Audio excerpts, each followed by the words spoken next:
قل للكون وقل للخلق وللأزمان كم تهنأ وفؤادك يملأه القرآن. السلام عليكم ورحمة الله وبركاته. அன்பிற்குரிய சகோதரர்களே, என்னை பற்றி அறியணும். இதுக்கு முன்னாலே நான் 2 முறை செஞ்சுருக்கேன். புதிய சகோதரர்கள் நிறையா வந்திருக்கிறதாக சொன்னாங்க, தம்பி அக்ரம் சொன்னாங்க. அதனால் நான் என்னை பற்றிய அறிமுகம் ஒரு சில வினாடிகளில் சொல்ல விரும்புகிறேன். என்னுடைய பேர் பழைய பேர் சிவா. நான் சின்ன பையன்லேருந்தே நான் நிறையா ஆராய்ச்சி பண்ணுவேன். ஏன்னா இது கடவுள் என்ன, எல்லாருக்கும் ஒரே சூரியன், எல்லாருக்கும் ஒரே சந்திரன், இப்படி இருக்கும்போது சாமி மட்டும் எப்படி வேறு வேறு இருக்க முடியும் அப்படின்ட்டு சின்ன வயசுலலாம் நான் ரொம்ப சிந்திப்பேன் நான். ஏன்னா அதுக்கான காரணங்களும் இருக்குது. ஏன்னா நான் ஒரு தாழ்த்தப்பட்டவன்றனால அங்கே எங்கள் பக்கத்து ஏரியா பிராமின்ஸ், அந்த தெரு பிராமின்ஸ், இந்த தெரு தாழ்த்தப்பட்டவர்கள்.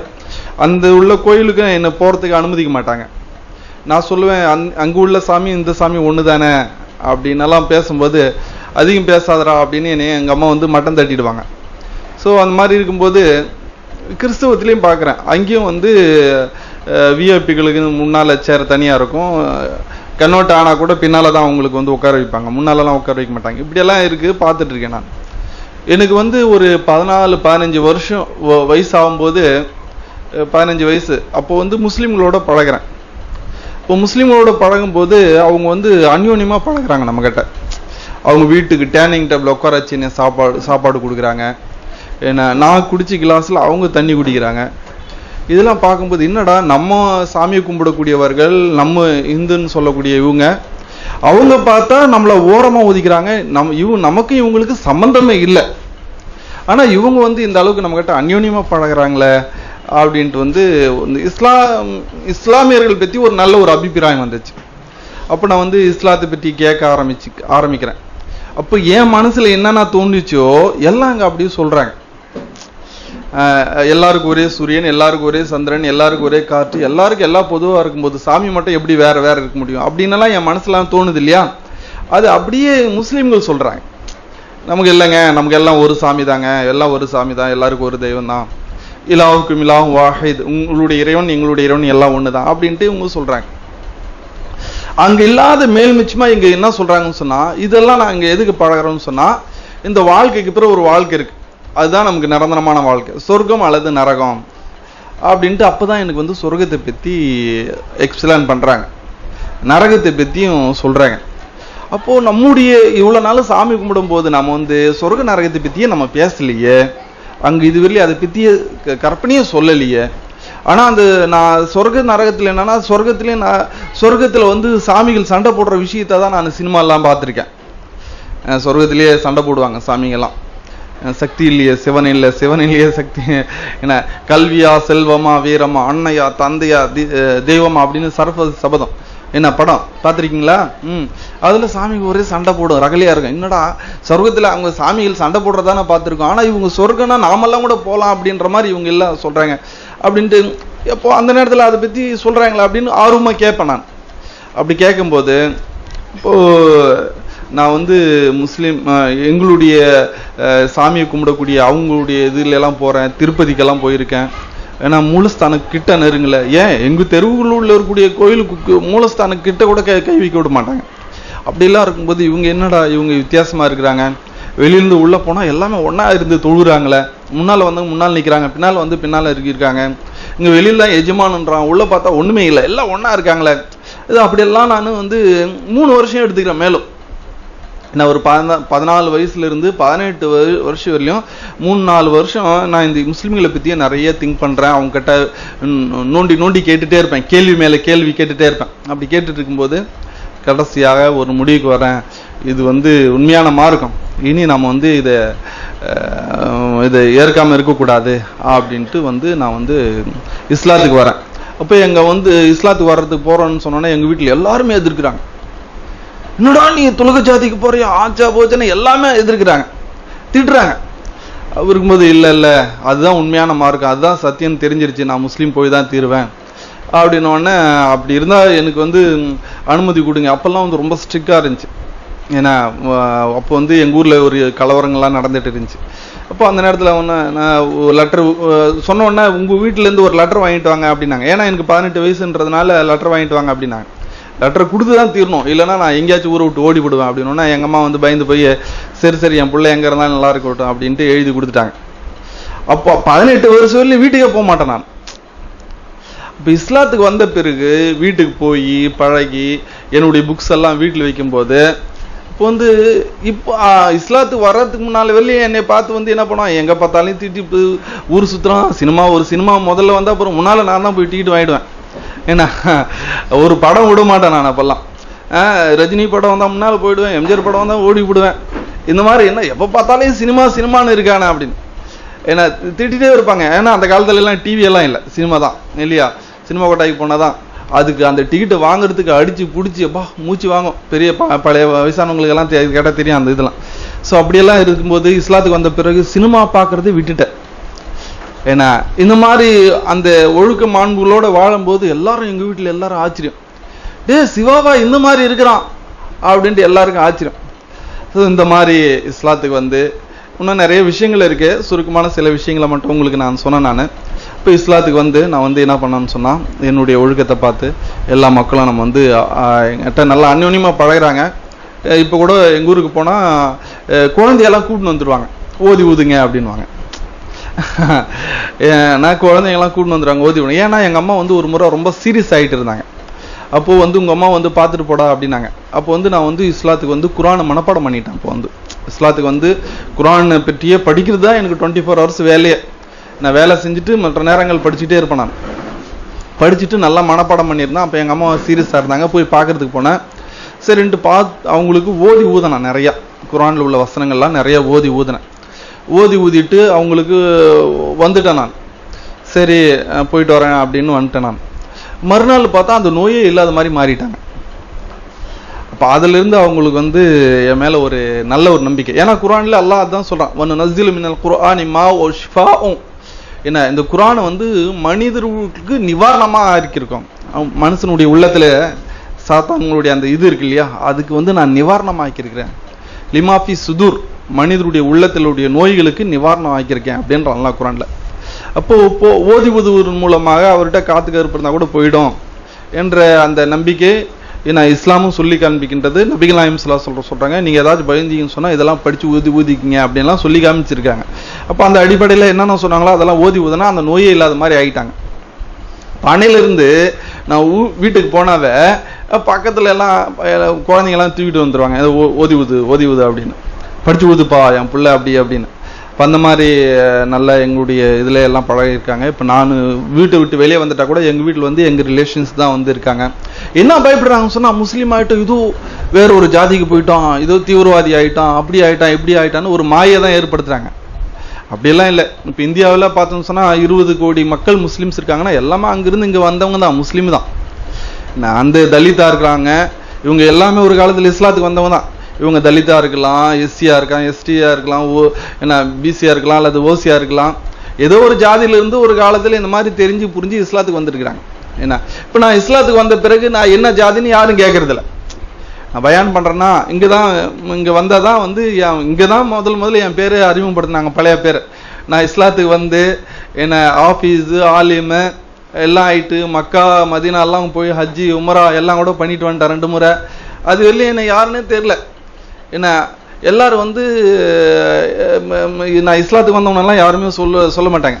டக்குன்னு இங்கேருந்து ஒரு மெசேஜ் போகுது, ஃபர்ஸ்ட்டு சிவா என்ற அப்துல்லா ஃபிர்தோசி அப்படின்னு. பாய் என்ன பாய் நீங்கள் ரிவேட்டா பாய் அப்படியா அப்படின்னு எல்லாம் கேட்குறாங்க. ஸோ அந்த மாதிரி இஸ்லாத்தில் வந்து எதுக்கு இது சொல்ல வரேன்னு சொன்னால், இஸ்லாத்தில் வந்து ஜாதி மதம் என்பது கிடையாது, சகோதரத்துவம், சமத்துவம். என்ன எதிரியாக இருந்தாலே அவனுக்காக நீங்கள் உதவி செய்யுங்க அப்படின்றாங்க. நபிகள் நாயகம் ஸல்லல்லாஹு அலைஹி வஸல்லம் என்ன சொல்கிறாங்க, ஒரு எதிரி வரார், தூரம் வந்து பார்க்கும்போது அவர் ரொம்ப எனக்கு நோவினை தரக்கூடிய நபர் அப்படின்றாங்க நபிகள் நாயகம். அந்த மனுஷனை பார்த்து எனக்கு ரொம்ப கஷ்டமாக இருக்கு அவன் என்னை பற்றி பேசுறதெல்லாம் அப்படின்றாங்க. அவர் அந்த தெருவை போகாமல் நேராக ரசூலுல்லாஹ்கிட்டே வந்துட்டாங்க. அல்லாஹ்வின் தூதர் நபிகள் நாயகம் கிட்டே வந்தாங்க. வந்த உடனே நீங்கள் வந்து அல்லாஹ்வின் தூதராக இருக்கிறீங்க, நான் ரொம்ப வறுமையில் இருக்கேன், எனக்கு எதாவது ஹெல்ப் பண்ணுங்க, உதவி செய்யுங்க அப்படின்னோடனே வீட்டிலேருந்து போய் உள்ள என்னென்ன இருக்க வந்து கொடுக்குறாங்க. கொடுத்து அவரை சந்தோஷப்படுத்தி அனுப்புகிறாங்க. பக்கத்துல இருந்த தோழர்கள் கேட்குறாங்க, அல்லாஹ்வின் தூதரே, அவன் தான் உங்களுக்கு எதிராக நடந்துக்கிறானே, உங்களை ஏசுறான் பேசுறான் திட்டுறான்னு சொன்னீங்களா, அவனுக்கு எதுக்கு நீங்க உதவி செஞ்சீங்க அப்படின்னா, இல்ல இஸ்லாம் இதுதான் சொல்லி காமிக்குது, உன்னுடைய எதிரி வந்தாலையும் அவனுக்கு நீங்க உதவி செய்யுங்க. இன்னல் ஹசனாத் யுதிஹிபுன ஸய்யாத், என்னது நல்லது கெட்டதை போக்கிவிடும். இங்க அசுத்தம் இருக்குன்னு சொன்னா நீ அசுத்தமாச்சே போட்டு நெசுக்கணும்னு வச்சிங்களேன், என்ன ஆகும், நாமளும் அசுத்தமா மாறிடும். ஆனா அது என்ன சொல்லுதுன்னு சொன்னா, நல்லது என்ற தண்ணியை கொண்டு சுத்தப்படுத்துங்கள், நல்லது என்ற அந்த தண்ணியை கொண்டு சுத்தப்படுத்துங்கள். அப்ப இஸ்லாம் என்ன சொல்லுதுன்னு சொன்னா, எப்போதுமே ஹெல்ப் மைண்ட், உதவி செய்யக்கூடிய அந்த இதுதான். நீங்க இந்த சுனாமி மூலமாகவும் நீங்க பார்த்துருக்கலாம். சுனாமி மூலமாகவும் முதல்ல ஃபீல்டில் இறங்கி வேலை செஞ்சவர்கள் முஸ்லீம் தான். இப்போ வந்த இந்த சம்பவங்கள்லையும் முதல்ல ஃபீல்டில் இறங்கி வேலை செஞ்சது தான் முஸ்லீம் தான். ஏன்னா இஸ்லாத்தை பற்றி என்ன செய்யறாங்கன்னு சொன்னா, எங்க இஸ்லாம் ரொம்ப ஃபாஸ்டா பரவிடுதோ அப்படின்னு என்பதனால என்ன செய்யறாங்கன்னு சொன்னா, இஸ்லாத்தை பத்தி தெரியாதவன் ஏதாவது ஒரு தப்பு தண்டா பண்ணிட்டா முஸ்லீம் தீவிரவாதி அப்படின்னு போடுறாங்க. இவ்வளவு முஸ்லீம்கள் இவ்வளவு சேவை செஞ்சாங்களே, முஸ்லீம்களுடைய இஸ்லாம் சொன்ன சேவை அப்படின்னு எல்லாம் சொல்லல. என்ன தெரியுமா சொல்லியிருக்காங்க, டிவியில் நீங்க பார்க்கலாம், தொண்டு நிறுவனங்கள் உதவி செய்தது. என்ன சொல்லுவாங்க, தொண்டு நிறுவனங்கள். ஆனா இஸ்லாம் இப்படி சொல்லிச்சுன்னு நாங்க சொல்லிதான் எல்லா இடத்துலயும் உதவி செஞ்சிருக்கோம், இப்படிதான் அது இஸ்லாம் தான் இப்படிதான் நடக்குது அப்படின்னு எல்லாரும் சொல்றோம். ஆனா அதை பத்தி சொன்னாங்களா, அதான் சொல்ல மாட்டாங்க. தொண்டு நிறுவனம் அப்படின்வாங்க. ஆனா இஸ்லாத்துக்கு அதுக்கு சம்பந்தமே இல்லாம ஏதோ ஒரு பாய் ஏதோ ஒரு இடத்துல முஸ்லீமுடைய பேர் தாங்கி அந்த மாதிரி செஞ்சாங்கன்னா இஸ்லாமிய தீவிரவாதி அப்படின்றாங்க. அப்போ நீங்க நாம எதுக்கு இது மாதிரி சொல்றாங்க அப்படின்னு சொன்னா, ஸ்கூல்ல நல்லா படிக்கிறான்னு வச்சுங்களேன், அந்த பையனை பார்த்து என்ன சொல்லுவாங்க, எல்லாரும் சந்தோஷப்படுவாங்களா, எல்லா பசங்க வெறுப்படைவாங்களா? யாரு, டீச்சர் மட்டும் தான் சந்தோஷப்படுவாங்க, பசங்க சக நண்பர்கள் என்ன செய்வாங்க, வெறுப்படைவாங்க. நீ என்ன பெரிய இது அப்படி அப்படி அப்படின்னு அந்த பையனை பத்தி என்ன பண்ண குத்தி பேசுவானுங்க. டீச்சர் இல்லாத நேரத்துல குத்தி பேசுவாங்க, அவனை பத்தி வருது. சரி, ஒரு அலுவலகம், அந்த அலுவலகத்தில் நீங்க சின்சியரா வேலை பார்க்குறீங்க, எம்டி உங்களை பார்த்து ரொம்ப பாராட்டி பேசுறாரு, சக ஊழியர்கள் உங்களை பார்த்து சந்தோஷப்படுவாங்களா, உங்களை பார்த்து பொறாமப்படுவாங்களா? பொறாமப்படுவாங்க. இப்ப இதுதான் இப்போ நடைமுறையில் இருக்கு. இஸ்லாம் என்பது நல்ல நல்ல கருத்துக்களை சொல்லுது, மக்கள் மத்தியில நல்ல முறையில் நடக்கணும் என்பதை இஸ்லாம் சொல்லி காமிக்கின்றது. என்ன குர்ஆன்ல அல்லாஹ் தான் சொல்றான், லக்கத் கான லக்கும் ஃபீ ரசூலில்லாஹி உஸ்வத்துன் ஹஸனா, முஸ்லிம் நபிகள் நாயகமிடம் உங்களுக்கு அழகிய முன்மாதிரி இருக்கு அப்படின்றான். இன்னக்கல் அலா குல்கின் அதீம், நபிகள் நாயகம் உயர்ந்த நற்குணத்தின் மீது இருக்கின்றார், அது போன்று நீங்கள் வாழ்ந்து காட்டுங்கள் அப்படின்றாங்க. நபிகள் நாயகம் இஸ்லாத்தை பற்றி சொல்லும் போது அங்க யாருமே முஸ்லீம் இல்லை, அவர் தனி நபர், எல்லாருமே எதிரிகள். நினைச்சிருந்தா ஒரே வெட்டி இருக்கலாம் இல்லையா, இன்னும் புதுசா சொல்ற அப்படின்னு வெட்டி அவர் க்ளோஸ் பண்ணிருக்கலாம் இல்லையா? இல்ல, அவரு நற்குணத்தின் உடையவரா இருக்கிறாரு, உண்மையாளரா இருக்கிறாரு, சத்தியத்தை பேசக்கூடியவரா இருக்கு, அவரு தப்பு செய்ய மாட்டாரு. அந்த மக்களுக்கு அந்த உண்மை அந்த உணர்வு வந்துச்சு, அதனால்தான் அவ்வளவு பேர் இஸ்லாத்துக்கு வந்தாங்க. 23 வருஷத்துல மிகப்பெரிய ஒரு சாம்ராஜ்யத்தை உருவாக்குனாங்க. ஏன்னா ஒரு நபர் இத்தனை பேரை மிரட்ட முடியுமா? நான் பேச நான் சொல்றதை நீங்க கேளுங்க, இல்லைன்னா அவ்வளவுதான், எங்களுக்கு வெளியே போக முடியாது அப்படின்னு சொன்னா எனக்கு மேல இருந்தே கீழே தள்ளி விடுவீங்க. எங்க எதை பேசுற போயா அப்படின்னு தள்ளி விடுவீங்க. ஆனா நபிகள் நாயகம் ஸல்லல்லாஹு அலைஹி வஸல்லம் அப்படி செய்யல, இது உண்மை, நீங்க இது உங்களுக்கு உண்மைன்னு பட்டுச்சுன்னா செய்யுங்க அப்படின்னாங்க. அப்படியே அவங்கள அரவணைச்சுக்கிட்டாங்க. அந்த மாதிரி நஜாஷ் மன்னர் ஒருத்தர் இருந்தார். அந்த நாட்டுக்கு இஸ்லாத்துக்கு வந்தவங்க அந்த நாட்டுக்கு போனாங்க. போன உடனே கிறிஸ்துவ நாட்டுக்கு போன உடனே எல்லாரும் எதிர்க்கிறாங்க, இங்க பாருங்க உங்க மதத்துக்கு எதிராக பேசுறாங்க அப்படின்னா. அப்படியா, எங்க மதத்துக்கு எதிராக பேசுறாங்களா அப்படின்னா, என்ன இருக்கு சொல்லுங்க அப்படின்னு குர்ஆன்ல உள்ள செய்தியை ஓதுறாங்க. ஓதுன உடனே அந்த மன்னர் என்ன செய்யறாரு, கீழே குனிஞ்சி ஒரு துரும்பை எடுத்து நபிகள் நாயகம் கொண்டு வந்த அந்த கொள்கைக்கும் இயேசு கொண்டு வந்த அந்த கொள்கைக்கு இந்த துரும்பால கூட வித்தியாசம் இல்லை, நாங்க அவர்களை ஏற்றுக்கொள்கின்றோம், அவர்களுக்கு நாங்க பாதுகாப்பு கொடுக்கிறோம், அவருக்கு எதிராக நீங்க செயல்பட்டீங்கன்னா உங்களுக்கு தான் உதவும், உங்களை தான் ஜெயிலில் போடுவோம், போங்கடா அப்படின்னு பத்தி விடுறாரு.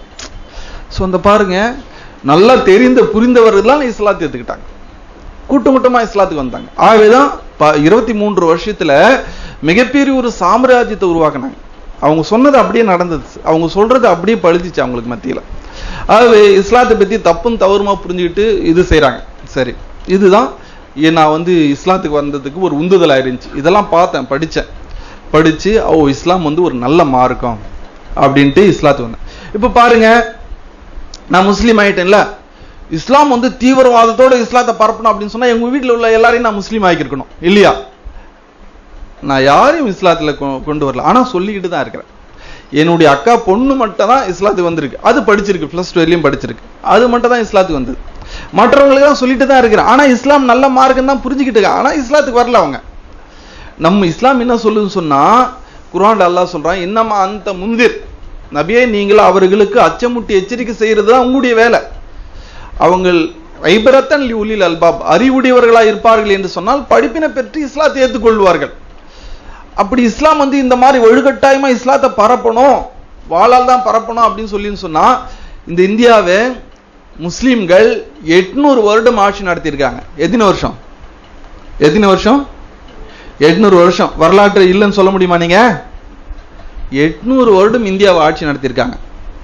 800 வருடம் இந்தியாவை ஆட்சி நடத்தியிருக்காங்கன்னு சொன்னா அப்ப எல்லாருமே முஸ்லீம் ஆக்கி இருக்கணும். அவங்க ஆக்கினாங்களா? அந்த மாதிரியே இல்ல.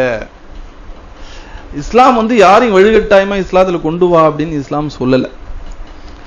செய்திகளை சொல்லுவாங்க, செய்திகள் சொன்னவங்க யாரு புரிஞ்சுக்கிறாங்களோ அவங்க இஸ்லாத்துக்கு வந்தா அல்ஹம்துலில்லாஹ் நல்லது, வாங்க, வரவேற்பாங்க.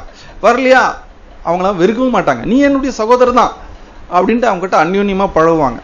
ஆகவேதான் நீங்க வந்து ஆரம்ப காலத்திலிருந்து நீங்க வந்து முஸ்லீம் கிட்ட வெறுப்புணர்வு ஏற்படுத்தினாலையும் அவங்க கிட்ட பழகக்கூடிய முஸ்லீம்கள் அவங்க கிட்ட வந்து அந்யோன்யமா பழகுவாங்க. இது என்னுடைய வாழ்க்கையில நான் அனுபவ ரீதியாக நான் அனுபவிச்சேன்.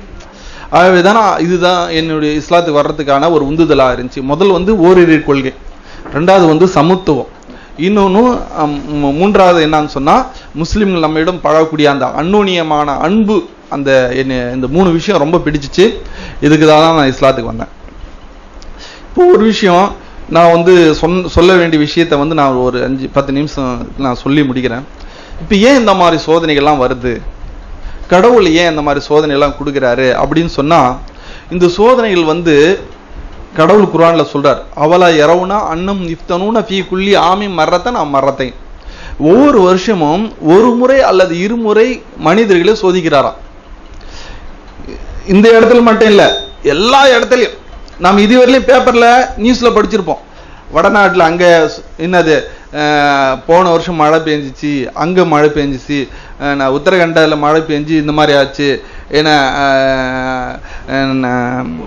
பூகம்பம் என்னது என்ன நாடுது, நேபாள், நேபாளில் பூகம்பம் ஏற்பட்டுச்சு, குஜராத்தில் ஏற்பட்டுச்சு, அப்படிதான் நான் சொல்லிட்டு வந்தோம். ஆனா நம்ம கிட்ட வரும்னு நம்ம நினைச்சுமா, அங்கதான் நடக்குது அப்படின்னு அசால்ட்டா இருந்துட்டு இருந்தோம். ஆனா அல்லாஹ் என்ன சொல்றான், அங்க நடக்குதுன்னு சொன்னா உனக்கு பாடம், உனக்கு படிப்பினை, அதை பார்த்து நீ அல்லாஹ் பயந்து வாழணும் அப்படின்னு சொன்னா உன்னுடைய இடத்துல அந்த மாதிரி வரும் அப்படின்னு. ஆகவே மனிதர்களோட நீ அந்யோன்யமா பழகணும், பாசமோட இருக்கணும், நட்போட இருக்கணும். அப்படி இல்லைன்னா அந்த இடத்துலயும் பூகம்பம் வரும். அது போன்ற இடத்துல இந்த மாதிரி சுனாமி வரும். இது போன்ற பேர் இழப்புகள் ஏற்படும். இது போன்ற ஆரம்பத்துல நூஹ் என்ற ஒரு இறை தூதர், ஆரம்பமாக வந்த ஒரு இறை தூதர், அவர் இந்த மாதிரி மக்களுக்கு சொல்றார். அந்த மக்கள் கேட்கிற மாதிரி இல்லை, அவங்கள எள்ளி நகையாடுறாங்க. எந்த அளவுக்குன்னு சொன்னா அந்த இறை தூதருடைய மகன் கூட ஏத்துக்கல இஸ்லாத்தை, அவங்க மனைவி கூட இஸ்லாத்தை ஏத்துக்கல. கடவுள் இறுதியாக என்ன செய்யறாருன்னு சொன்னா மழையை கொண்டு அந்த மக்களை அழிக்கிறார். மழையை கொண்டு அப்படி ஒட்டுமொத்த மக்கள் அழிக்கப்பட்டாங்க. அதே போல லூத் என்ற ஒரு இறை தூதர், அந்த மக்கள் என்ன செஞ்சாங்கன்னு சொன்னா ஓரின சேர்க்கையில ஈடுபட்டாங்க. ஓரின சேர்க்கை இன்னைக்கு பாருங்க, ஓரின சேர்க்கை, அது ஹோமோசெக்ஸ், லெஸ்பியன், இதுக்கெல்லாம் என்ன பண்றாங்க, அனுமதி கொடுக்குறாங்களா இல்லையா? நாடு அனுமதி கொடுக்குது. அதுக்கு இந்த நாடு என்ன பண்ணிருக்கு, அது அங்கீகாரம் 3வது பாலினம்னு கொண்டு வந்திருக்கு. இதெல்லாம் எவ்வளவு கடவுளுடைய கோபத்துக்கு உட்பட்ட செயல்பாடு இதெல்லாம். ஆகவே இது போன்ற ஆரம்பமாக எந்த மனிதர்கள் செஞ்சார்களோ அந்த சமுதாயத்தை கடவுள் அழிச்சிருக்கிறார். நீங்க மேப்பில் கூட பார்க்கலாம், டெட் சி அப்படின்ற ஒரு இடம் இருக்கு, கருங்கடல், மேப்பில் கருங்கடல்னு ஒரு இடம், டெட் சி. அந்த இடத்துல என்னன்னு சொன்னா ஃபஜஅல்னா ஆலிஹா சாஃபிலஹா, இப்படி இருந்த பூமியை கடவுள் அப்படியே இப்படி தலைக்கெல்லாம் புரட்டிட்டார். ஏன்னா அந்த மக்கள் அந்த மாதிரி மானக்கேடான செயல்கள், ஓரின செயற்கையில் ஈடுபட்டார்கள். அல்லாஹ்வின் இறைவனுடைய கோபம் வந்து அந்த சமுதாயத்தை அப்படியே தலைக்கீழா புரட்டிட்டார். அந்த இடத்தினுடைய அடையாளம் என்ன தெரியுமா? அந்த இடத்துல இன்று அளவு ஒரு புழு பூச்சி கூட வாழ்வதற்கான தோதுவான இடம் இல்லை. அந்த கருங்கடல்ன்றோம் தண்ணி தான் இருக்கு, அந்த தண்ணியில ஒரு மீன் கூட இல்லை, ஒரு புழு பூச்சி கூட இல்லை. ஏன்னா கடவுளுடைய சாபம் இறங்கப்பட்ட இடம். எங்க அந்த மாதிரி இறைவர் அந்த மாதிரி வைப்பாப்புல. அப்ப அந்த மாதிரி முன் சென்ற சமுதாயத்தை கடவுள் இது போன்று அழிச்சிருக்கிறார். நெய்வேலின்னு சொல்றோம் இல்லையா? நெய்வேலினா என்ன? அங்க உள்ளவர்கிட்ட போய் நான் கேட்டிருக்கேன், என்னங்க இந்த கறி எடுக்கிறீங்களே எப்படி எடுக்கிறீங்க அப்படின்னு சொன்னா, அந்த ஒரு காலத்துல அந்த நகரம் வந்து செழிப்பா இருந்த நகரம், ஒரு காலத்துல அது செழிப்பா இருந்த நகரம். அந்த மக்கள் செய்ய தீய செயலின் காரணத்தால கடவுள் என்ன பண்றாருன்னு சொன்னா, அந்த செழிப்பா இருக்கக்கூடிய அந்த நகரத்தை அந்த மரங்களும் செடி கொடிகளும் அப்படியே பூமியில அழுத்திடுவார். அழித்த பிறகு அது என்ன ஆகும் சொன்னா, அது மக்கி மக்கி அப்படியே இறுகி போய் கடைசியில அந்த இடம் அப்படியே அந்த மரங்கள் அப்படியே கரிஞ்சி கரிகட்டியா இருக்கும். அதுதான் எடுக்கிறாங்க. அது எடுக்கும்போது எப்படி இருக்குன்னா, பெரிய மரம் அப்படியே படுத்து இருக்கிறது அப்படியே தெரியும் பாய். நாங்க அந்த கரியெல்லாம் நாங்க அதை சுத்தம் பண்ணி தோண்டி நபியே ஆது சமுதாயத்தை அவர்கள் எப்படிப்பட்டவர்கள் என்று சொன்னால் பெரும் பெரும் தூண்களுடையவர்களா இருந்தாங்க. ஆரம்பத்துல மனுஷன் சொன்னா மனுஷனே இரும்பு போல இருந்தான். கற்காலம் அப்படின்னு கேள்விப்பட்டிருப்போம். கற்காலம்னு சொன்னாங்க இரும்பு கண்டுபிடிக்கப்படாத காலம். அப்ப மனுஷன் எப்படி இருந்தான்னு சொன்னா, அப்படியே அந்த ஏதாச்சும் ஒரு பெரிய மலை அவனுடைய வீடு அமைச்சுக்கணும்னு சொன்னா, இந்த மாதிரி வீடெல்லாம் கட்ட மாட்டான் ஆரம்பத்துல. அந்த மலையை போய் அப்படியே குடஞ்சி என்ன பண்ணுவான், பிரிம்பி பாறங்களை சாதாரணமா தூக்கி இப்படி போட்டு அதுக்குள்ள போய் வீடு அமைச்சிப்பான், அது போய் குடியிருப்பான். அது அப்படியே குர்ஆன்ல அல்லாஹ் சொல்றான், ஐரமதாத்தில் ஐமாத் பெரும் பெரும் தூண்களுடையவராக இருந்தார்கள். ஜாபு சஹரா பில்வாத் மலையடி வாரத்துல கையால குடைந்து வீடுகள் அமைத்துக் கொண்டார்கள். லம் யுக்லக் மிஸ்லுஹா ஃபில் பிலாத் அவர்களை போன்ற நான் எங்கேயுமே படைக்கல அப்படின்றான். ஆத் என்ற ஒரு சமுதாயம், சமூத் என்ற ஒரு சமுதாயம், இந்த ரெண்டு சமுதாயமும் அந்த அளவுக்கு பலசாலிகளா இருந்தார்கள். அந்த மாதிரி இறைவன் அவர்களுக்கு பலசாலியா கொடுத்தான், அருள் வளங்களை கொடுத்தான், எல்லாம் கொடுத்தான். அவங்க என்ன நினைச்சாங்கன்னு சொன்னா, எங்களெல்லாம் ஒன்றும் யாரும் அழிக்க முடியாது, எங்களெல்லாம் ஒன்றும் யாரும் என்ன செய்ய முடியாதுங்க, நம்மள யாரும் என்ன செய்ய முடியும், நம்மள ஒன்றும் யாரும் பண்ண முடியாது. நீங்க பயில்வானா கொஞ்சம் வாட்ட சாட்டமா இருந்தா அவன் என்ன பண்றான், அவன் தானே ஒரு பெரிய ரவுடி மாதிரி, மற்ற கூட அவர் பெரிய ஆளு மாதிரி, அவனை யாரும் வீட்டு வீழ்த்த மாட்டாங்க, அவ யாரும் ஒன்றும் செய்ய மாட்டாங்க அப்படின்னு நினைச்சிட்டு இருக்கான். கடைசியில் அவனுடைய வயோதிகமா அவனை ஒன்றும் இல்லாம இயலாமைக்குரிய நிலையை இஸ்லாம் என்ன சொல்லுது சொன்னா, அந்த மாதிரி அழிச்சாட்டியம் செய்து இறைவனுக்கு மாற்றமா செயல்பட்டு இறைவனை விட்டு இறைவனால் படைக்கப்பட்ட செடி கொடி மரம் மட்டைகளை வணங்கி மக்கள் வந்து தான் தோண்டித்தனமா நடந்த அந்த மக்களே இறைவன் எப்படி செஞ்சான்னு சொன்னா, 7 இரவு 8 பகல் தொடர்ந்து சூறாவளியை கொடுத்து அந்த மக்கள் டோட்டல் சமுதாயம் அழிக்கப்பட்டாங்க. அதே மாதிரி ஃபிரோன் என்ற ஒரு நபர், அவன் தான் பெரிய நான் தான் ஆனா ரப்புக்கும் ஆலா கடவுள்லே பெரிய கடவுள் அப்படின்னு சொல்லிட்டு இருந்தான். அவனையும் இறைவன் அப்படியே கடல்ல மூழ்கடிக்கிறான். அப்படியே கடல்லையே என்ன செய்யறான்னு சொன்னா, இறை தூதர் அந்த இறை தூதரை விரட்டிட்டு போறான். அந்த இறை தூதரை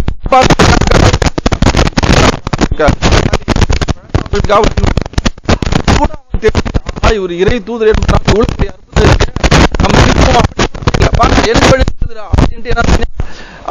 அவருக்கு வழி கொடுக்குற மாதிரி நமக்கும் வழி கொடுக்கணும். பின்னால் போறான்.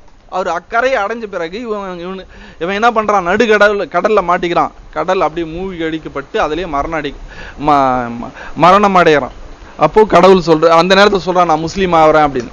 இந்த நேரத்தில் இறையச்சம் ஏற்றுக்கொள்ளப்படாது அப்படின்ட்டு உன்னுடைய உடலை நாம் பாதுகாத்து பின் வரக்கூடிய சமுதாயத்துக்கு பாடமா படிப்பினியா அவனுக்கு காமிப்பேன் அப்படின்னு ஒரு போட்டோ காமிச்சாங்க. கெஹ்ரோ என்ற அந்த மியூசியம்ல அவனுடைய உடல் இன்று அளவு கூட அப்படியே பாதுகாக்கப்பட்டு கொண்டு இருக்கின்றது. ஆகவே இதெல்லாம் எதுக்கு கடவுள் நமக்கு சொல்றாருன்னு சொன்னா, குல்சீரு ஃபில் அர்தி ஃபன்துர் கைஃப கான ஆகிபத்துல் முகذிபின். இந்த உலகத்துல போய் பல பகுதிகளை பாருங்க, என்னை பொய்ப்பித்தவர்கள் அவர்கள் கட்டிய கோட்டைகள் இருக்கின்றது, அவர்கள் வாழ்ந்த வீடுகள் இருக்கின்றது. ஆனா அவர்கள் இருக்கின்றார்களா, அவர்கள் எப்படியெல்லாம் அழிக்கப்பட்டு இருக்கின்றார்கள் உங்களுக்கு வரலாற்று சான்று கேட்கிறார்.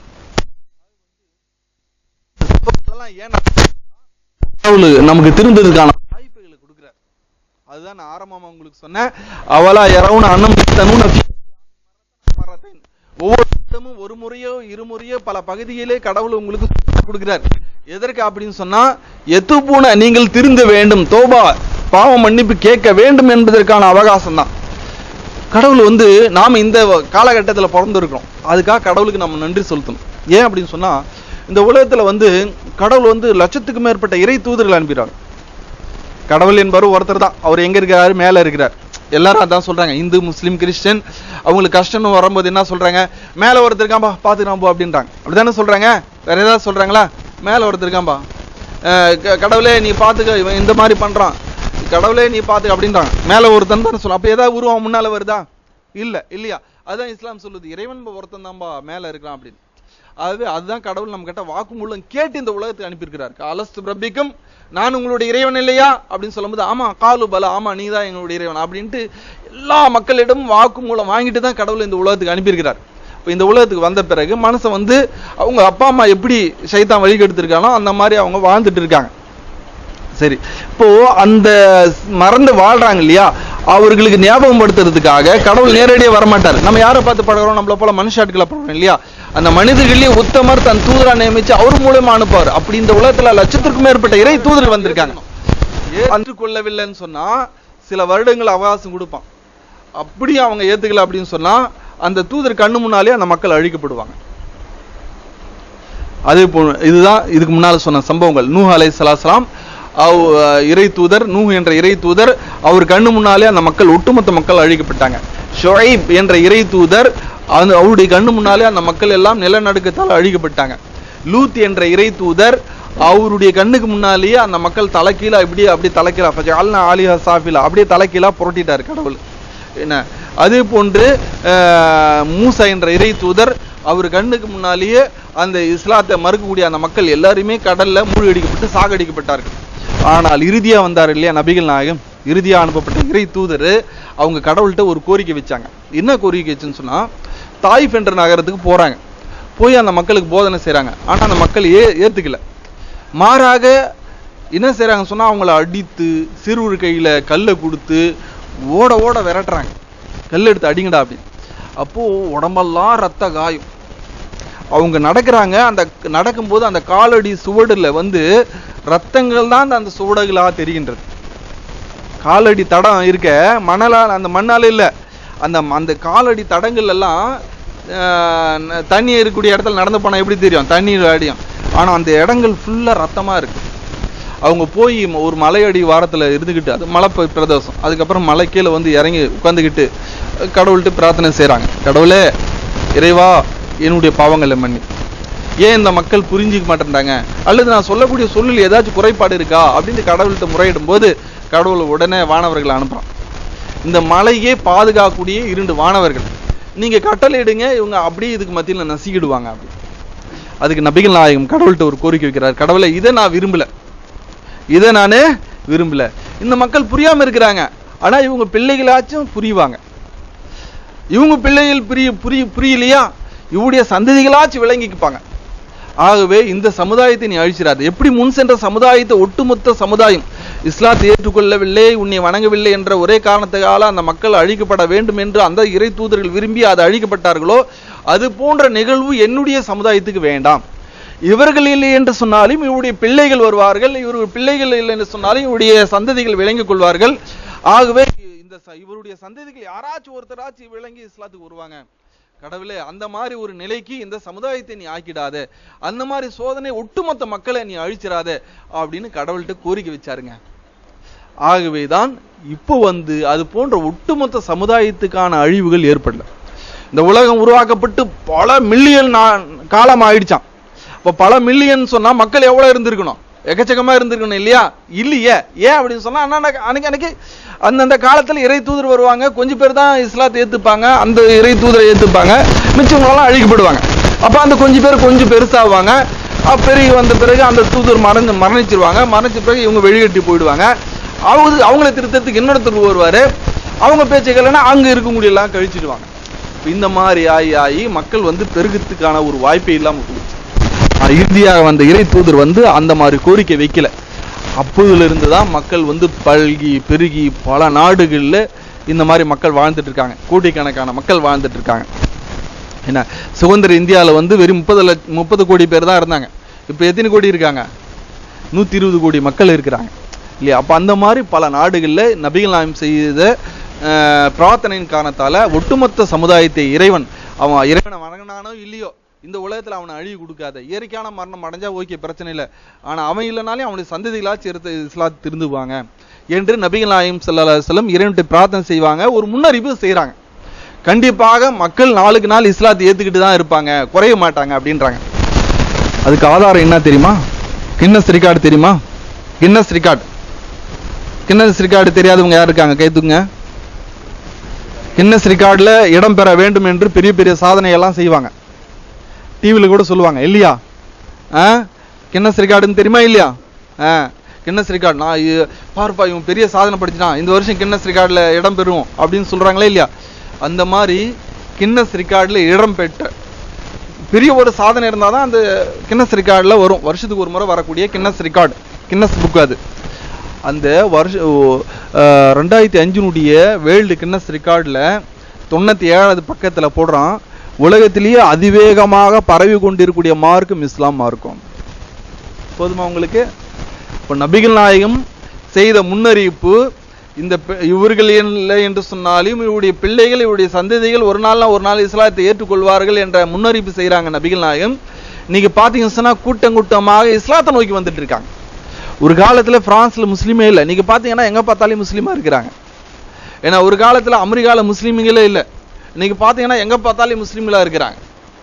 அப்போ உலக மேப்பை நீங்க எடுத்துக்கிட்டு இந்த நாட்டில் முஸ்லீம் இருக்கிறாங்க, இந்த நாட்டில் முஸ்லீம்களே இல்லை அப்படின்னு சொல்ல முடியுமா? சொல்ல முடியாது. கொஞ்சம் கூடுதலா இருப்பாங்க, குறைவா இருப்பாங்களே தவிர முஸ்லீம்களே இல்லைன்னு சொல்லக்கூடிய நாடே இல்லை. கிட்டத்தட்ட 60 நாடு முஸ்லீம் நாடுகளாவே இருக்கு. கிட்டத்தட்ட 60 நாடுகள் முஸ்லீம் நாடு தான் இருக்கு. ஏன்னா பாகிஸ்தானுக்கு இஸ்லாத்துக்கு சம்பந்தம் இல்லை. ஏன்னா பாகிஸ்தான் தான் ஏதோ முஸ்லீம் நாடு, பாகிஸ்தான் தான் ஏதோ இஸ்லாத்துக்குனுடைய முன்மாதிரி. இதெல்லாம் தப்பான சிந்தனை. இங்கிருந்து பிரிஞ்சு போனதுனால அவன் அண்டை நாட்டுக்காரனால பக்கத்து வீட்டுக்கார சண்டை போட்டுனே இருப்பான் எப்போ பார்த்தாலும். ஏன்னா அவன் வீட்டு நிழல் இங்கே பட்டா கூட உன் வீட்டு நிழல் ஏன்டா இங்கே வந்துச்சுன்னு சண்டை போடுவான் இல்லையா? பக்கத்து வீட்டுக்காரன் ஒரு செடி வச்சிருந்தா அந்த இலை இங்கே விழுந்தா கூட ஏன்டா இங்கே உன் இலை விழுது, அந்த கோழி இங்கே வந்து மேய்ஞ்சாலும் உன் கோழி ஏன்டா இங்கே வந்து மேயுதுன்னு சண்டை போட்டுன்னு அதுக்குன்னு அடிச்சுட்டு இருப்பானுங்க. அந்த மாதிரி சண்டையை தவிர அதுக்கு இஸ்லாத்துக்கு சம்பந்தம் இல்லை. ஆகவே இஸ்லாம் என்ன சொல்லுன்னு சொன்னா அது பரவக்கூடிய மார்க்கம். குர்ஆன்ல அல்லாஹ் சொல்றாரு என்ன, யுரீதுனா இத்ஃபிஉ நூரல்லாஹி பிஅஃவாஹிம், தன்னுடைய நாவாலேயே இஸ்லாத்தை அவதூறுகளாக சொல்லி ஊதி ஊதி அணைத்து விடலாம் என்று கன்னடம் கட்டி கொண்டிருக்கின்றார்கள். வல்லாஹு இத்திம்மு நூரிஹி வலவ் கரிஹல் முஷ்ரிகுன், இந்த இணை வைக்கக்கூடியவர்கள் பல தெய்வ கொள்கை உடையவர்கள் வெறுத்த போதும் இந்த ஓரிரு கொள்கை மேல் ஓங்கியே தீரும். இன்னொரு இடத்துல இறைவன் என்ன சொல்றாப்லன்னு சொன்னா வலவ் கரிஹல் காஃபிரூன், இந்த இறை நிராகரிப்பாளர்கள் யாரு? தீக்கான்னு சொல்றான் இல்லையா? கடவுளை வணங்கக்கூடியவனும் இஸ்லாத்தை எதிர்க்கிறான், பல தெய்வ கொள்கை உடையவர்களும் இஸ்லாத்தை எதிர்க்கிறான். இவனுங்க ஒட்டுமொத்த மக்கள் எதிர்த்தாலும் இஸ்லாம் பரவி கொண்டே இருக்கும். நீ என்னதான் சொன்னாலும் சரி, அது இஸ்லாம் பரவி கொண்டே இருக்கும், அது மேல் ஓங்கி கொண்டே இருக்கும். ஆகவேதான் இஸ்லாத்தை பரப்புறதுக்காக பெரிய மீடியாக்கள்லாம் இல்லைங்க. எல்லாரும் மீடியாக்கள் வச்சிருக்காங்க. அந்த மாதிரி ஏதாவது இஸ்லாத்தை பரப்புறதுக்கு காலையில நீங்க டிவியை திறந்தீங்கன்னு வச்சுக்கலாம், கோயில்களுடைய செய்திகளா வந்துட்டு இருக்கோம், அதை பத்தி போட்டுட்டு இருப்பான். சர்ச்சைகளை பற்றி பைபிளை பத்தி எல்லாம் போட்டு இருக்காங்க. அந்த மாதிரி பாய் யாராச்சும் பிரச்சாரம் பண்றாரா? காலையில யாராச்சும் அந்த மாதிரி பிரச்சாரம் பண்ணிட்டு இருக்காரா? இல்ல. அப்ப இஸ்லாம் என்ன சொல்லுன்னு சொன்னா அது நீ தான் படிச்சு புரிஞ்சு தெரிஞ்சு இஸ்லாத்துக்கு வரணும். இஸ்லாம் என்ன யாருடைய சிந்தனையிலும் வழிகட்டாயமும் நுழைக்காது. ஆனா இஸ்லாம் சொல்லுது இதுதான் உண்மையான மார்க்கம்.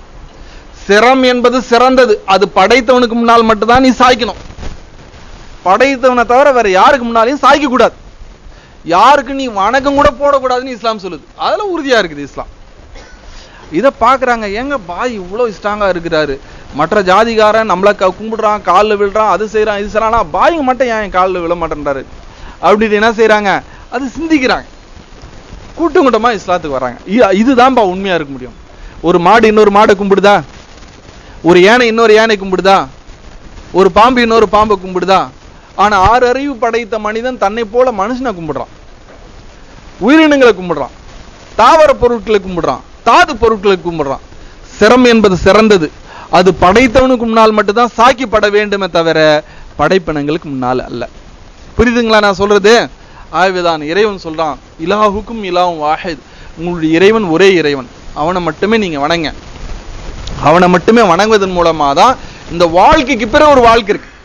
அதுதான் என்னன்னு சொன்னா சொர்க்கலோக வாழ்க்கை, இல்லைன்னா நரகலோக வாழ்க்கை. ஒரு மனசு செத்துட்டா அவனை பத்தி என்னப்பா சொல்றாங்க?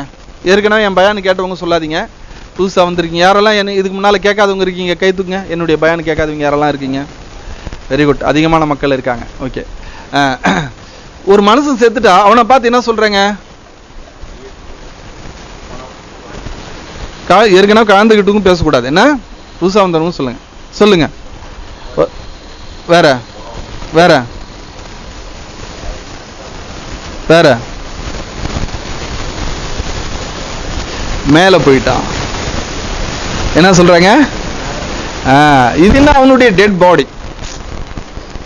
டூ வீலர் முக்கியமா, டூ வீலர் ஓட்டக்கூடியவர் முக்கியமா? ஓட்டக்கூடியவர் தான் முக்கியம் இல்லையா? கடவுள் 2 கால் உள்ள டூ வீலர் நமக்கு கொடுத்துருக்கிறார். இது எப்போ வீக்னஸ் ஆடையதோ இதை விட்டுட்டு வெளியே போயிடுறோம் நம்ம. அது சின்ன வயசுல வரலாம், நடுத்தர வயசுல வரலாம், அல்லது முதிர்ந்த வயசுல வரலாம். ஆனா என்னைக்காச்சும் ஒரு நாளைக்கு வந்து தான் தீரும் இல்லையா? அப்போ நம்ம மரணித்த பிறகு இந்த உடலை விட்டு வெளியேறோம். அப்ப என்ன சொல்றாங்க? அப்துல்லா மேல போயிட்டு இருப்பா, இது நான் அவனுடைய டெட் பாடி, சீக்கிரம் எடுத்துருங்க, ஸ்மெல் வந்துடும் அப்படின்றாங்க இல்லையா? அப்போ நம்முடைய பாடி தான் டெத்தா தவிர நமக்கு டெத் இல்லை. எப்படி ஆரம்பத்துல கடவுள் மேல ஒருத்தர் இருக்காரு அப்படின்னு நம்ம சொன்னோமோ, அதே மாதிரி அந்த மனுஷன் செத்து போன பிறகு என்ன சொல்றாங்க? மேல போயிட்டாரு அப்படின்றாங்க. மேல போனோடனே கடவுள் நம்மளை பார்த்து கேட்பாரு, என்னப்பா இந்த உலகத்துல என்ன செஞ்ச அப்படின்னா, நானா நல்லா படிச்சேன், சம்பாதிச்சேன், வீடு வாசல் கட்டினேன், குழந்தை குட்டியெல்லாம் பெற்று நல்ல முறையில கரை சேர்த்துட்டு வந்திருக்கேன். அப்படியா? சந்தோஷம், எல்லாம் உனக்கு செஞ்சிருக்கிற, எனக்கு என்ன செஞ்சேன்னு கேட்பாரு கடவுள். நல்ல வீடு வேணும், நல்ல படிப்பு வேணும், நல்ல வீடு வேணும், நல்ல மனை வேணும், நல்ல பிள்ளை வேணும், நல்ல உடை வேணும், நல்ல உணவு வேணும். ஏன்பா காலு கீழே போடக்கூடிய செருப்பு கூட 10 செருப்பை பார்த்து எது நல்லதுன்னு போட்டு பார்த்து வாங்கினியே?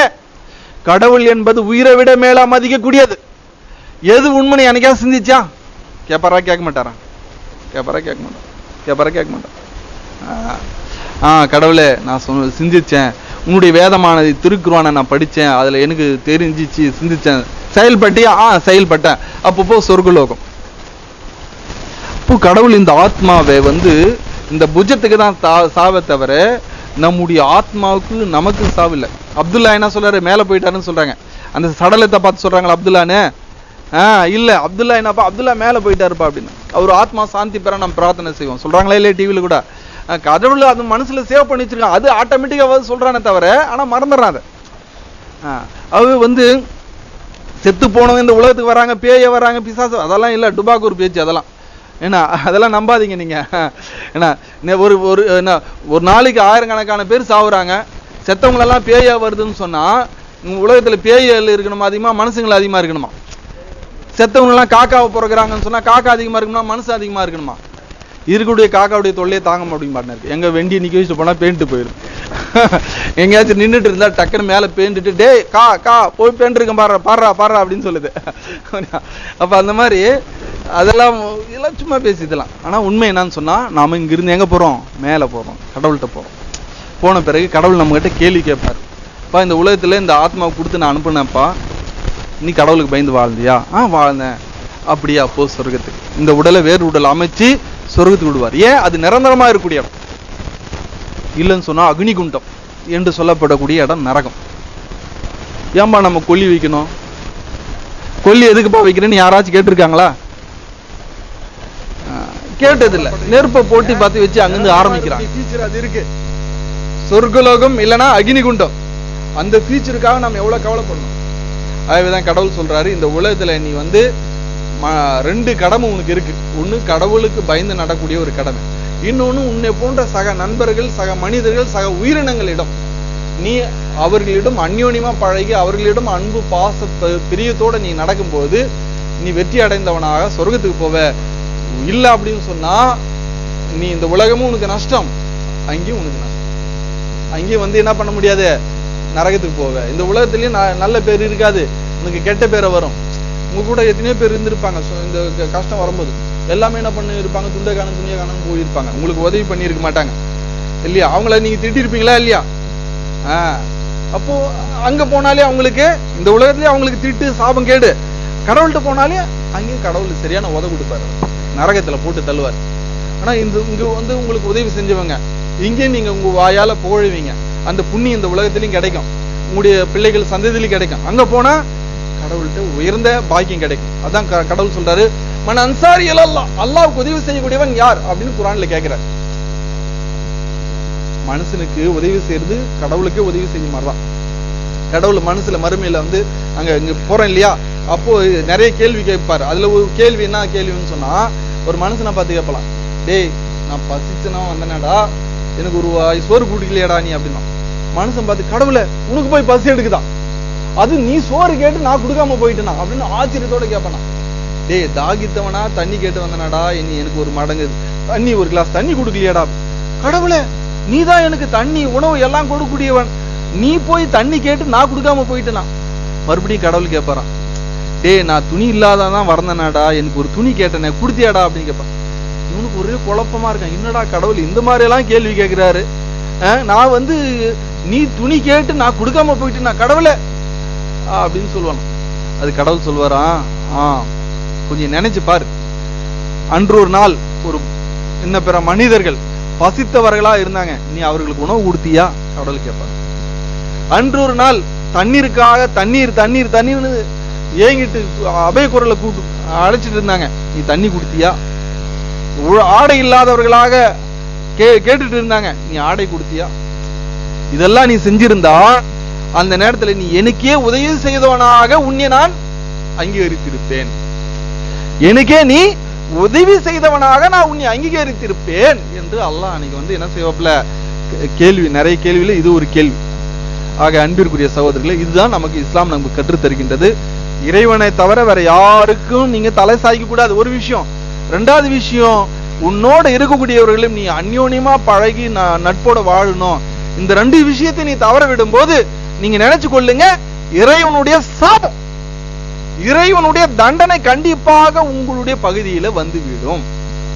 பாய் அப்போ பாய்மார்களும் இருக்குதானே பாய் செய்யறாங்க, அதுல வந்து அவங்களுக்கும் அந்த தண்டனை அவங்களுக்கும் உண்டு தானே, பங்கு உண்டு தானே அப்படின்னு நீங்க கேட்கலாம். நியாயமான கேள்விதான். அதுக்கும் குர்ஆன்ல கடவுள் பதில் சொல்றாரு, லா துஸீபன் அல்லதீன ஸலமு மின்கும் ஹாஸா. கடவுளுடைய தண்டனை அங்க வந்து இறதுன்னு சொன்னா வெறும் அநியாயக்காரருக்கு மட்டும் வருதுன்னு நினைக்காதீங்க, இறைச்சம் உள்ளவர்களுக்கு வந்து அடையதான் செய்யுது. ஆனா அந்த நேரத்துல அவர்களுக்கு உடனுக்குடனே சொர்க்கத்துக்கு போறதுக்கான வாய்ப்பையே இறைவன் ஏற்படுத்துறான். அதை யார் புரிந்து கொண்டு அதன் மூலமா பொறுமையோடு இருக்கின்றார்களோ அவர்களுக்கு மிகப்பெரிய புண்ணியம் அவர்களுக்கு உண்டு. உங்களுக்கு ஆகவேதான் என்ன, நம்ம மரத்துல கல் அடிக்கும் போது பழுத்து பழத்துக்கு தான் கல் அடிப்போம், செங்காயும் கீழே விழுந்துடும், காயும் கீழே விழுந்துடும், பூக்களும் கீழே விழுந்துடும் அடிபட்டு இல்லையா. அந்த மாதிரி கடவுள் வந்து கெட்டவர்கள் மூலியமா அந்த தண்டனை எடுக்கும்போது அது ஒரு சிலர்கள் பாதிக்கப்படவும் செய்வார்கள். ஆனா அந்த பாதிப்பு அவர்களுக்கு இது சாதாரணமான விஷயம் இல்ல, பன்மடங்கு நன்மையாக இறைவன் அதை ஏற்படுத்தி தருவதாக குர்ஆன்ல சொல்லி காண்பிக்கின்றார்.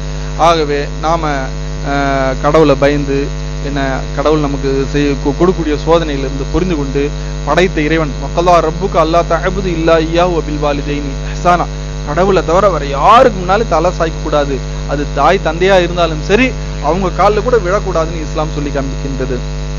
அந்த மாதிரி வாழ்ந்து கடவுளுக்கு கட்டுப்பட்டவர்களாக கடவுளை தரிசிக்கூடிய அந்த நேரத்துல, இறுதி கட்ட நேரத்துல கடவுள் நம்மளை பார்த்து திருப்தி அடையக்கூடியவர்களாக நாம் ஆவதற்கு முயற்சி செய்வோமாக. வல்ல இறைவன் நம் அனைவர்களுக்கும் நல்ல புரிவானாக. முயற்சி செய்வீங்களா இன்ஷா அல்லாஹ்? முயற்சி செய்வீங்களா? அல்லாஹ் நாடினா, இன்ஷா அல்லாஹ்னா என்ன, அல்லாஹ் நாடினால், இறைவன் நாடினால் என்ற அர்த்தம் அது. நான் செய்வீங்களா, முயற்சி செய்வீங்களா? ஓகே, அல்லாஹ் போதுமா. نفسي بنور من فؤادي حينما رددت يا رب العباد وانتشت روحي وصار الدمع يجري يا إلهي خذ بقلبي للرشاد أشرقت نفسي بنور من فؤادي حينما رددت يا رب العباد وانتشت روحي وصار الدمع يجري